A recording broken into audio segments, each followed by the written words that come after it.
This is Faith at Faith and Books. I'm doing another video about food miles for Sustainability July. I will try to link this to some kind of a book. But there are a few things that I can make at home that I feel must reduce my food miles. And I don't like to make a lot of stuff at home because I'm burned out on cooking and I'm not very organized and I'm inconsistent with this stuff, but I'm trying to be better, especially for this July. And so I'll just show you 3 things that I like to make at home that it's healthier for you and you're saving on those food miles. You're not participating in this very destructive food system, or you're participating a little bit less. And so the first thing is ghee. So my daughter, ghee is a very healthy fat for you. My daughter can't do cow dairy. And then I started on this anti-inflammatory diet too because I suffer from arthritis and various other things. And it really helps. Oh, that's my oven. But I make ghee at home, and it's something you can do while you're doing other things in the kitchen. You just need, here, I actually got this. You actually, you actually just need a kind of a heavy bottomed saucepan, and I just use a really fine strainer. I don't bother with the cheesecloth or whatever else you might see recommended in recipes, and seems to do just fine. I mean, I just made this yesterday, so it's right there in this little jar. When I first started making ghee, I'd actually bought some at the store because my daughter had to go to a dietitian, and she had recommended ghee, so I went out and bought it. It's really expensive. It had a plastic lid, but a glass jar. But it was very expensive, and then I found out it was easy to make ghee, so I just used that jar for a long time.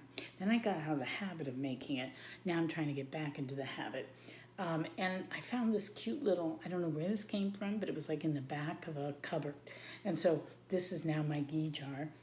And it's really easy to make. You just take 1/2 pound butter, you put it in the pan, a heavy bottom pan, and then you just turn it on really low, the lowest setting, and you just let it melt, and then it'll simmer. It'll go through different stages. It starts frothing up, and you'll see that there'll be this white scum at the top, and then you know it's done when you start to see these brown bits on the bottom, and it'll be frothing up.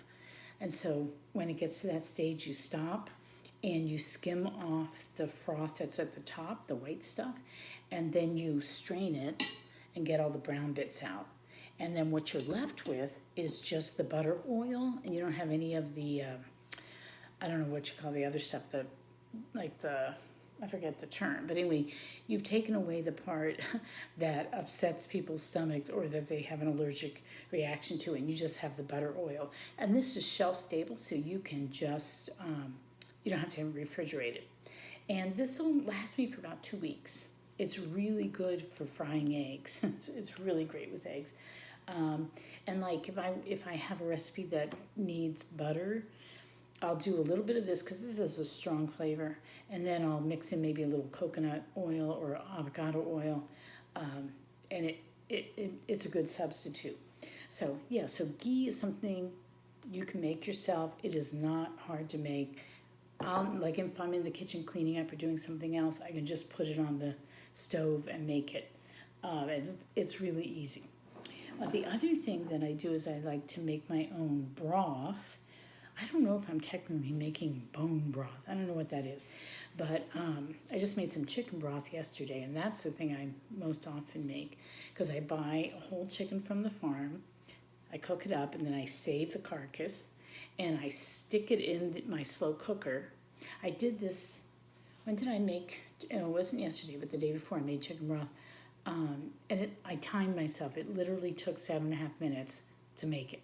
So I just took the leftover carcass, stuck it in the slow cooker. I chopped up a couple of sticks of celery, and I pulled out 3 old carrots that were kind of furry or hairy because the roots were coming out, and usually I don't even scrape them, but I scraped them because they didn't look so good, and chopped them up, threw them in.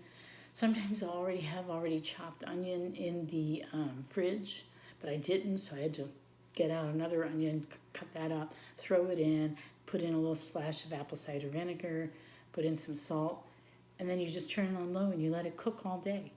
And it's fine. And then at some point, I turn it off, I let it cool down, I stick it in the fridge, and then this is the hard part. I have to remember to pull it out and not let it go too many days.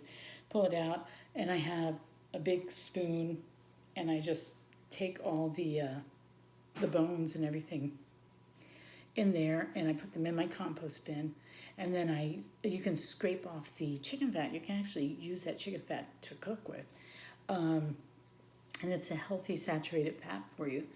And then I also strain the chicken broth, and then I freeze it. Now this is not chicken broth, this is beef broth. I bought bones from the farm that I ordered my meat from, and I did the same exact process, and I made the most delicious beef broth. And the thing about the beef broth is the fat comes to the top, and you actually have tallow.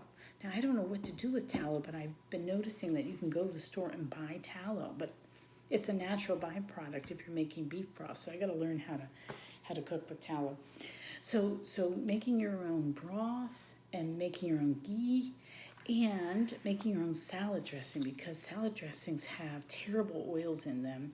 And it also adds to your food miles because you're probably already, you probably already have olive oil and vinegar and salt and garlic in your house. So you can just make your own salad dressing. So that's what I do. I always do olive oil and apple cider vinegar. This was the 2 ingredients that my daughter's nutritionist told her. And you put in some salt and you put in some fresh garlic. And I always throw in a little bit of Dijon mustard. And then you can add other things to it too. But that's my basic recipe. I'm going to try and do something new where I make a jar of it for the week. I tend to just make it as I'm cooking dinner, but I realized I could take that same amount of time and make enough for the whole week. So I'm going to try and do that today. And that way, because it's always kind of a pain that you're rushing around making dinner. I don't like making salads anyway, even though they're good for you, because you have to wash all the lettuce and chop everything up. It just seems time intensive. So if I already have the salad dressing made, you can also use salad dressing for marinade as well. So it would be nice to just have a lot of it available.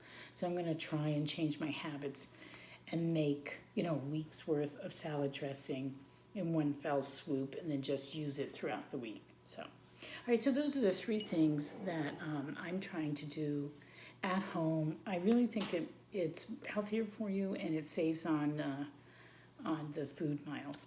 All right, I hope that was understandable, and I guess I'll talk to you later. Look in the show notes, because maybe I have a link to something helpful, some kind of book or website or movie or whatever. All right, okay, talk to you later. Take care. Bye.